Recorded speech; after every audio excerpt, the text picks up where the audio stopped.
சரோஜா பாட்டி அந்த ஊர்ல சாப்பாட்டு கடை நடத்திட்டு வந்தாங்க. அவங்களுக்கு ஒரே ஒரு பேத்தி இருந்தா. அவளுக்கு கல்யாண வயசும் வந்துருச்சு. கல்யாணம் பண்ணி வைக்கிறதுக்காக வரன்கள் பார்த்துக்கிட்டு இருந்தாங்க. அப்போ ஒரு நாள் தரகர் கோவிந்தன் பாட்டிய பார்க்க வந்திருந்தாரு. பாட்டி, உங்க பேத்திக்கு வெளியூர்ல இருந்து ஒரு வரன் வந்திருக்கு, பேசி பார்க்கலாமா? ஆமா, நீயும் வரம் பாக்குறேன்னுட்டு வருஷ கணக்குல பாத்துக்கிட்டு இருக்க. உருப்படியா ஏதாவது ஒண்ணு கொண்டு வரையா? வரவனுங்க நான் கேக்குற விடுகதைக்கு பதிலே தெரியாம விட்டா போதுன்னு ஓடி போயிடுறானுங்க. அது சரி பாட்டி, வரவங்க கிட்ட குடும்பத்தை பத்தி விசாரிக்கணும், வேலைய பத்தி விசாரிக்கணும். நீங்க என்னடானா புதிர் போட்டு அதுக்கு விளக்கமும் சொல்றவனுக்கு தான் உங்க பேத்திய கட்டி கொடுப்பேன்னு வேற சொல்றீங்க. என் பேத்தி மீனாவை கட்டிக்கிறவன் அறிவாளியாகவும் 4 விஷயமும் தெரிஞ்சவனா இருக்கோன்னு. சரி பாட்டி, நீங்க கேட்ட மாதிரியே ஒருத்தன் பக்கத்தூர்ல இருக்கான், நான் அனுப்பிச்சு விடுறேன், பேசி பாருங்க அப்படின்னு சொல்லிக்கிட்டு கோவிந்தன் அங்க இருந்து கிளம்பி போனாரு. மறுநாள் அந்த ஊருக்கு சுந்தரம்ட்டு ஒருத்தர் வந்தாரு, மீனாவை பொண்ணு பாக்குறதுக்காக. மீனாவும் சாப்பாட்டு கடையில பாட்டிக்கு கூட மாட ஒத்தாசை செஞ்சுக்கிட்டு இருந்தா. அவளை பார்த்த உடனே சுந்தரத்துக்கும் பிடிச்சு போச்சு. பாட்டியும் மீனாவும் கூட சுந்தரத்தை பார்த்தாங்க. சுந்தரத்தை பார்த்த உடனே மூஞ்சிய சுளிக்க ஆரம்பிச்சுட்டாங்க. அவனுடைய தோற்றமும் பரட்டத்தலையும் தாடியும் பாட்டிக்கு சுத்தமா பிடிக்கல. பாட்டி, தரகர் கோவிந்த என்னை அனுப்பிச்சு விட்டாரு. என் பேரு சுந்தரம், உங்க பேத்தி மீனாவை பொண்ணு பாக்கிறதுக்காக அப்படின்னு சுந்தரம் சொல்லவே, உனக்கு பிடிச்சா மட்டும் போதாது, எங்களுக்கும் உன்னை பிடிக்கணும். நீ அறிவாளியா புத்திசாலியான நான் டெஸ்ட் பண்ணணும். அதுக்கு நான் 2 புதிர் கேப்பேன். நீ விளக்கமும் அதுக்கான பதிலும் சொல்லணும். அப்படி சொன்னா மட்டும்தான் விருந்து வச்சு என் பேத்திய உனக்கு கல்யாணம் பண்ணி கொடுப்பேன். பாட்டியும் சுந்தரத்துக்கு கஷ்டமான கேள்விகளை கேட்டு இவனை எப்படியாவது விரட்டி விட்டுடணும்னு நினைச்சாங்க. பாட்டி, சீக்கிரமா புதிர் கேள்விய கேளுங்க. அவசரப்படாத, என் பேத்தி மீனா கேப்பா.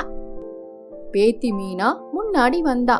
யா மீனா, நீ ஏன் புதிர கேளு அப்படின்னு பாட்டி சொல்லிட்டு மீனாவுடைய காதுல ரகசியமா ஒரு புதிர சொன்னாங்க.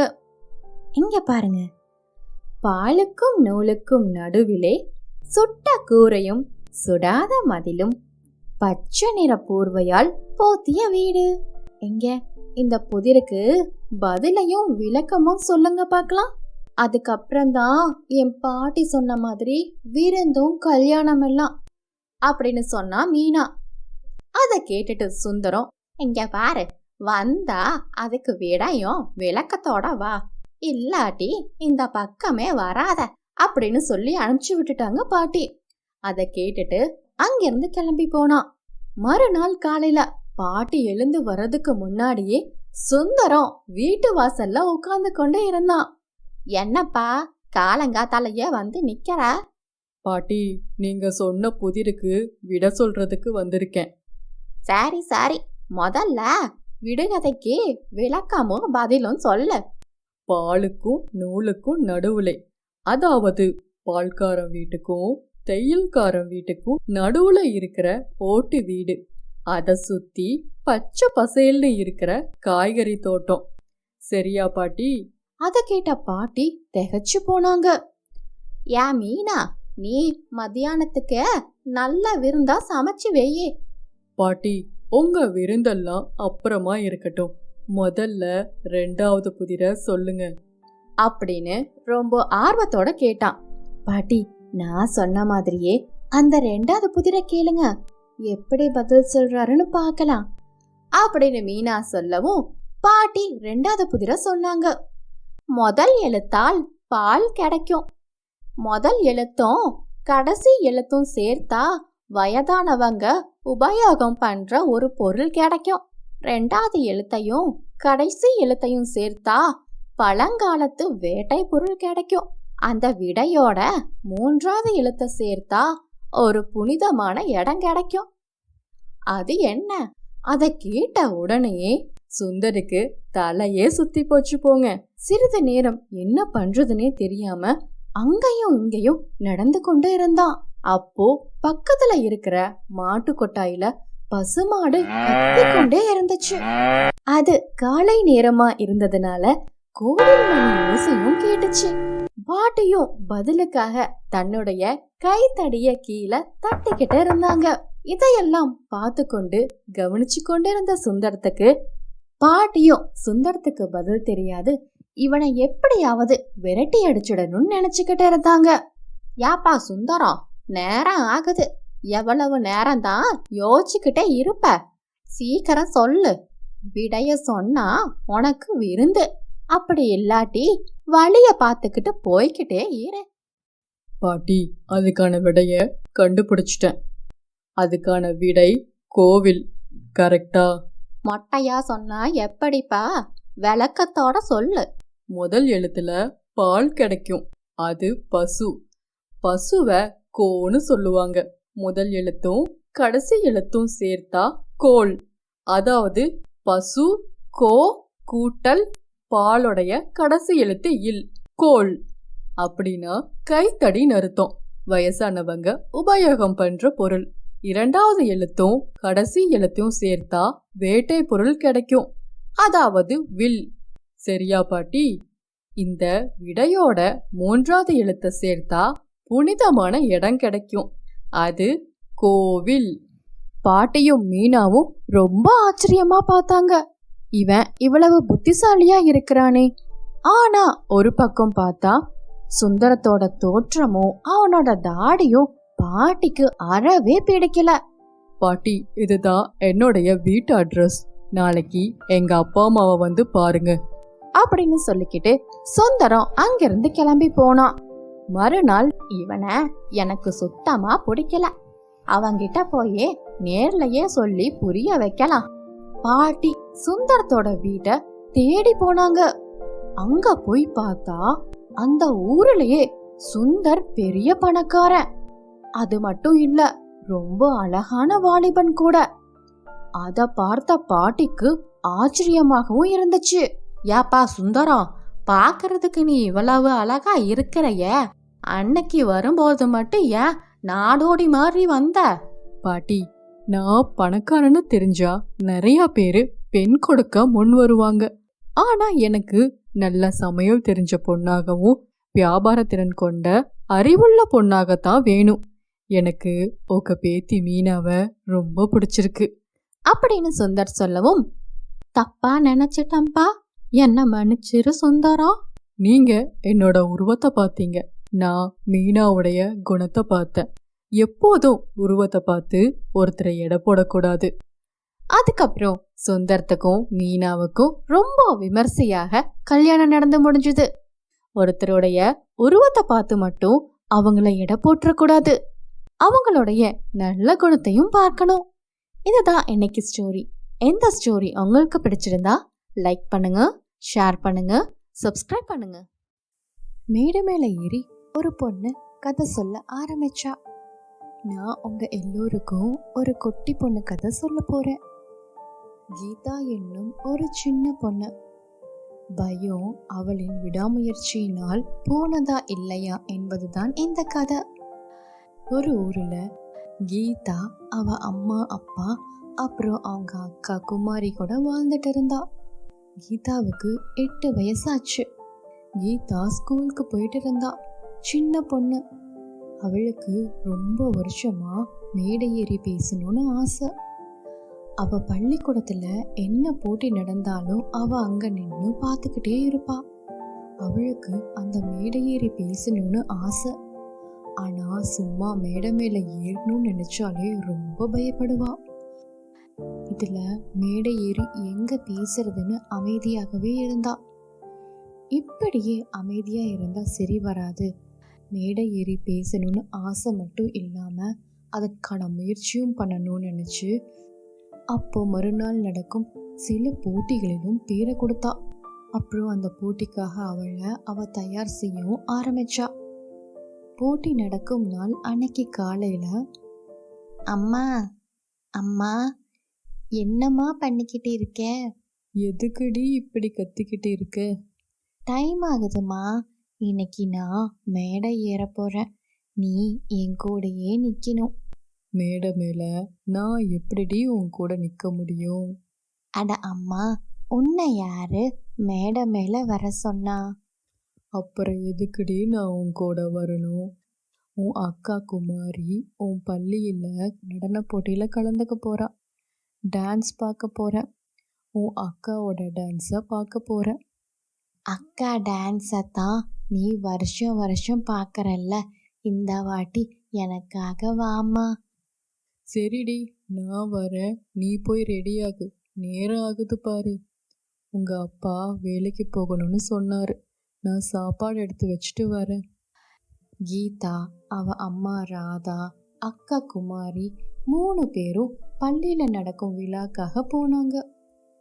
ஒருவராக மேடை மேல ஏறி அவர்களுடைய தனித்திறமைய காட்டிக்கொண்டு இருந்தாங்க. அடுத்தது கீதாவுடைய பேரு அழைக்கப்பட்டது. கீதாவுக்கு ரொம்ப சந்தோஷம், அதோட பயமும் இருந்துச்சு. கீதா அவங்க அம்மா கிட்ட சொன்னா, அம்மா, எனக்கு ரொம்ப சந்தோஷமா இருக்கு, ஆனா பயமாவும் இருக்கு. எதுக்குடி பயம்? ஆமா, நீ மேடை ஏறி என்ன பண்ண போற? திருக்குறள் சொல்ல போறேன். அதுக்காக வாடி இவ்வளோ அலப்பறை பண்ணிக்கிட்டு இருக்க? ஒழுங்கா படிச்சியா? படிச்சேம்மா. அம்மா, அதெல்லாம் 4 நாளா நான் நல்லா படிச்சிருக்கேன், மனப்பாடமும் பண்ணி வச்சிருக்கேன். சரி, ஏதோ சொல்ற. நீ படிச்சத நான் பார்க்கவே இல்லை. உனக்கு டிவி பார்க்கவே நேரம் சரியா இருக்கு, இதுல நான் படிச்சத எப்படி பார்த்திருப்ப? இவங்க இப்படி பேசிக்கிட்டு இருக்க, கீதா கீதா அப்படின்னு சொல்லி மேடையில அவளை கூப்பிட்டாங்க. கீதா பயத்தோட அவ கால்கள் நடங்க, முகத்துல சிரிப்போட மட்டும் மேடை ஏறினா. மைக்கு அவ கைக்கு வந்துச்சு. கீழே இருந்து மட்டும் பேசிய கீதா முதல்ல மேடை ஏறினா. அதனால கீழே இருந்த கூட்டத்தை பார்த்தோன்னா அவளுக்கு ரொம்ப பயமா இருந்துச்சு. அந்த பயத்துல கீதா அவ அம்மா ராதாவவே பார்த்துட்டு இருந்தா. குரல் சொல்ல ஆரம்பிக்க பயத்துல குரல் திக்கி சற்றென்று இருமல் வந்துச்சு. கண்ணை மூடி திறந்து பார்க்கறதுக்குள்ள கீதாவோட அம்மா அங்க இல்ல. கீதாவுக்கு பதட்டம் இன்னும் அதிகமாச்சு. குரல் சொல்லாம அவங்க அம்மாவை தேட ஆரம்பிச்சா. சுத்தி நிற்கும் அவள் கூட படிக்கும் மாணவர்கள் அவளை கிண்டல் செய்யவும் ஆரம்பிச்சாங்க. அங்க பாருடா, கீதா பயத்துல அவங்க அம்மாவை தேட ஆரம்பிக்கிறா அப்படின்னு கிண்டல் பண்ணவும் செஞ்சாங்க. கூட்டத்துல ஒவ்வொருவரா, ஏ பாப்பா, அ ஆ இ ஈ என்ன மறந்துட்டியா? நக்கலாகவும் கிண்டல் பண்ணியும் பேச ஆரம்பிச்சாங்க. கீதாவுக்கு மேடையே புதுசு.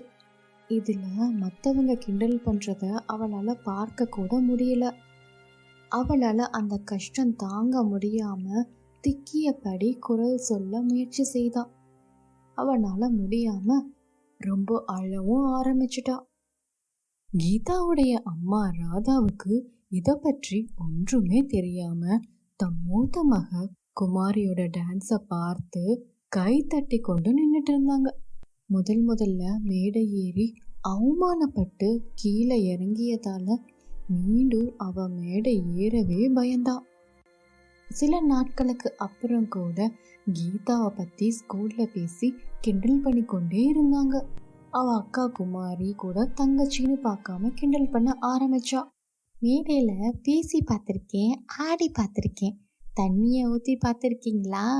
கண்ணுல சுட்டு சுட்டா. அதோ இந்த கீதா, அவளுக்கு மேடைய பார்த்தாலே பயம், உடனே அழுக ஆரம்பிச்சிடுவா, மூச்சு கூட வராது அப்படின்னு குமாரி அவளோட நண்பர்களோட சேர்ந்து கீதாவை கிண்டல் செஞ்சா. கீதா அழுதபடி அங்கிருந்து ஓடினா. அதுக்கப்புறம் அழுதுட்டே ஒரு முடிவு பண்ணா. தோற்ற இடத்துல தான் ஜெயிக்க வேண்டும், எத்தனை முறை தோத்தாலும் ஒரு முறையாவது ஜெயிக்க வேண்டும் என அவளுக்குள்ளேயே அவன் நினைச்சுக்கிட்டா. தினமும் குரல் படித்து மனப்பாடமும் செய்தா. கடின பயிற்சியும் எடுத்துட்டு இருந்தா. ஒரு நாள் தன் அம்மாவிடம் உதவி கேட்கலாம் நினைத்து, அம்மா, எங்க ஸ்கூல்ல திருக்குறள் போட்டி இருக்கு, அதுல நான் கலந்துக்க போறேன், எனக்கு உதவி பண்றீங்களா அப்படின்னு கேட்டா. அதை கேட்ட கீதாவுடைய அக்கா குமாரி, ஆமா, உனக்கு உதவி பண்ணி என்ன யூஸ், அங்க போய் நீ மேடையில தண்ணி ஊத்தி துடைக்கத்தான் போற அப்படின்னு சொல்லி சிரிச்சா. எப்போதுமே அமைதியா இருக்கிற கீதா அவ அப்படி சொன்னதுமே அவளுக்கு ரொம்ப கோபம் வந்துச்சு. அக்கா, இந்த வாட்டி நான் ஒன்று அழமாட்டேன், சொதப்பவும் மாட்டேன். ஆமா ஆமா, என்கிட்ட நல்லா பேசு, நீ அங்க போய் என்ன பண்ணுவேன்னு எனக்கு தான் தெரியுமே. என்ன மாதிரி நம்ம பள்ளியில யாராவது ஆட முடியுமா? நீ ஆடக்கூட வேண்டாம், பேசவும் கூட வேண்டாம், அழுகாம மேடை ஏறி முதல்ல நில்லு அப்படின்னு கீதாவை இலக்காரமா பேசவும் ஆரம்பிச்சா. அதை கேட்ட கீதாவுக்கு ரொம்ப கோபம் வந்துச்சு. கீதா உடனே ஒரு திருக்குறள் சொன்னான். அமைந்தாங்கு ஒழுகான் அளவறியான் தன்னை வியந்தான் விழைந்து கெடும் அப்படின்னு ஒரு குறள் சொன்னான். ஆனா அதுக்கு பொருள் குமாரிக்கு தெரியல. குறள் சொல்லிட்டு அங்கிருந்து வேகமா ஓடினான். யாரும் எனக்கு உதவி செய்ய வேண்டாம், நீ நானே படிச்சு எழுதி பார்த்து பயிற்சி செய்துக்கிறேன் அப்படின்னு சொன்னான். இதையெல்லாம் பார்த்துட்டு இருந்த கீதா அம்மா குமாரி கிட்ட பேசினா. இங்க பாரு குமாரி, அவ உன் தங்கச்சி, உதவி செய்யாட்டியும் பரவாயில்ல, உபத்திரம் பண்ணாத. நீ மேடை ஏறின முதல் நாளே சூப்பராவா ஆடின, அவளும் உன்ன மாதிரி தான். சும்மா அவளைவே கிண்டல் பண்ணிட்டு இருந்தா நீ முதல் வாட்டி மேடையில பண்ணினதை பத்தி அவகிட்ட சொல்லிடுவ அப்படின்னு சொன்னா ராதா. அதை கேட்ட கீதாவுடைய அக்கா குமாரிக்கு, அம்மா, இனி நான் அவளை கிண்டல் பண்ண மாட்டேன், அவகிட்ட எதையும் சொல்லிடாதீங்கம்மா அப்படின்னு சொல்லி அவ அம்மா கிட்ட மன்னிப்பு கேட்டா. அதுக்கப்புறம் அவ தங்கச்சி கீதா கிட்ட போய், சாரி கீதா, இனி அக்கா உன்னை கிண்டல் பண்ண மாட்டேன். அதை கேட்ட கீதா, விடாத, நாளைக்கு நான் மேடை ஏற போறேன், அதை பார்க்க நீ உன் நண்பர்களை எல்லாத்தையும் கூட்டிட்டு வரணும் அப்படின்னு கீதா சொன்னான். அதை கேட்ட குமாரிக்கு ஒரே பயம். மேடையில ஏறி அழுவா, அதை பார்த்து தன் நண்பர்கள் அவளையும் கிண்டல் பண்ணுவாங்க நினைச்சு பயந்தா. மறுநாள் இந்த முறை திருக்குறள் போட்டி நடந்தது. வெளியூர்ல இருக்கும் சிறந்த மாணவர்கள் கூட இந்த போட்டியில கலந்துக்கிறதுக்காக வந்திருந்தாங்க. அதை பார்த்த கீதாவுடைய அம்மா, அப்பா, அப்புறம் அவங்க அக்கா ரொம்ப பயந்தாங்க. இவங்க முன்னாடி எல்லாம் கீதா போய் நிக்கிறதே பெரிய விஷயமாச்சு. கீதாவுடைய அப்பா அவகிட்ட சொன்னாங்க, அவ ஜெயிக்க கூட வேண்டாம், திக்காம அழுகாம இருந்தா அதுவே போதும். இவங்க பேசுறத எதுவுமே கீதா காதுல வாங்கல, மேடையவே பார்த்து கொண்டிருந்தா. சிறிது நேரத்துக்கு அப்புறம் கீதா கீதா அப்படின்னு சொல்லி மேடைக்கு அவளை கூப்பிட்டாங்க. கீதா இந்த முறை ரொம்ப தைரியமா நடந்து போனா. பயப்படாம மேடையும் ஏறினா. அங்கிருந்து எல்லாத்தையும் பார்த்து பயப்படாம சிரிச்சா. திக்காம திணறாம எல்லா குரலையும் சொன்னா. அதை பார்த்த அவங்க அப்பா, அம்மா, அக்கா ரொம்ப சந்தோஷப்பட்டாங்க. அதுக்கப்புறம் அந்த போட்டியிலேயே அவ தான் முதல் பரிசும் வாங்கினா. அதோட அவ விடல, தொடர்ந்து அந்த ஊர்ல நடக்கும் எல்லா மேடை போட்டிகளும் கலந்து கொண்டா. வெற்றியும் பெற்றா. 3 வருஷமா மேடை பயம் இல்லாம இப்போ உங்க முன்னாடி நின்று கதையும் சொல்லிட்டு இருக்கா. அந்த கீதா வேற யாரும் இல்லை, நான் தான். இது என்னோட கதை தான். நம்மள யாரு வேணாலும் குறைவா பேசலாம், ஆனா நம்ம மேல இருக்க நம்பிக்கைய நம்ம விடாம முயற்சி செய்தால் வெற்றி நமக்கே. இந்த கதை உங்களுக்கு பிடிச்சிருந்தா லைக் பண்ணுங்க, ஷேர் பண்ணுங்க, சப்ஸ்கிரைப் பண்ணுங்க.